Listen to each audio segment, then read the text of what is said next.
Shalom, salam damai sejahtera, Bapak, Ibu, Saudara, dan Saudariku seiman. Semoga saya menjumpai Anda semuanya dalam keadaan yang sehat walafiat. Untuk kita yang sehat, Tuhan berikan terus kesehatan. Dan untuk saudara-saudari kita yang sakit, Tuhan berikan kesembuhan segera. Jumpa kembali dengan saya, Romo Adi, SPD, dalam permenungan Sabda Tuhan, Embun Sabda, di hari Selasa 25 Agustus 2020.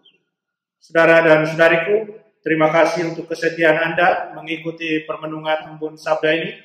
Dan buat yang baru mampir, mohon bantuannya subscribe, jangan lupa share, komen, like-nya jika berkenan. Saudara dan saudariku seiman, hari ini dalam bacaan Injil, kita akan mendengarkan Yesus yang mengkritik orang-orang Farisi dan para ahli Taurat. Mereka yang hanya tahu berbicara, hanya tahu mengajar, tapi mereka tidak tahu untuk mempraktekannya, melaksanakannya. Karena itu tidak heran Yesus bilang bahwa boleh mengikuti ajaran mereka, tapi jangan mengikuti apa yang mereka lakukan. Saudara dan saudariku seiman, orang-orang Farisi dan ahli-ahli Taurat terkenal sebagai mereka-mereka yang pintar bersandiwara, orang-orang munafik. Orang-orang Farisi dan ahli-ahli Taurat adalah orang-orang yang pintar untuk memoles sungguh bagian luar diri mereka, penampilan mereka. Mereka poles sedemikian rupa sehingga kelihatan suci dan kudus. Tetapi sebenarnya dalam diri mereka, hati mereka dipenuhi dengan iri hati, dipenuhi dengan ego yang tinggi, ingat diri yang tinggi, hanya mementingkan diri mereka sendiri. Tidak ada pikiran soal keadilan, tidak ada pikiran soal belas kasih, tidak ada pikiran soal kesetiaan. Pelaksanaan hukum Taurat, pelaksanaan apa yang mereka jalankan hanyalah untuk sekedar memamerkan, hanyalah sekedar untuk kepentingan mereka, kemuliaan diri mereka. Saudara dan saudariku seiman, hal itulah yang membuat Yesus marah. Yesus mengkritik mereka secara sungguh. Buat Yesus, yang pertama-tama harus terjadi adalah soal pembersihan bagian dalam diri. Buat Yesus, fokus utama adalah membersihkan diri di bagian dalam. Yesus katakan dalam Injil hari ini, Yesus katakan demikian, bersihkanlah dahulu sebelah dalam cawan itu, maka sebelah luarnya juga akan menjadi bersih. Saudara dan saudariku seiman, hal yang sama Yesus minta dengan kita, murid-muridnya di zaman ini. Kita harus menjadi bersih, mulai dari dalam. Karena kalau dalam diri, dalam hati kita sudah bersih, maka kebersihan dari dalam itu akan terpancar dengan sendirinya lewat penampilan luar kita. Yang di luar akan otomatis mendapat pengaruhnya. Saudara dan saudariku, dan dengan itu juga kekudusan, kesucian akan sangat nampak dan sangat berpengaruh, baik dalam kehidupan kita sendiri dan juga tentunya dalam hidup orang lain.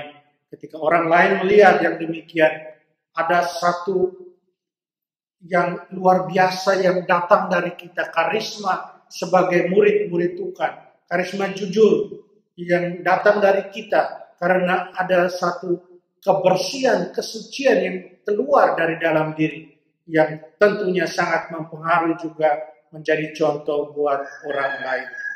Saudara dan saudariku seiman, dan dengan kebersihan diri, kesucian diri, maka 3 poin yang Yesus sebutkan di awal, yaitu soal keadilan, belas kasih, dan kesetiaan, juga akan mudah nampak atau mudah untuk dipraktekkan dalam hidup kita setiap hari.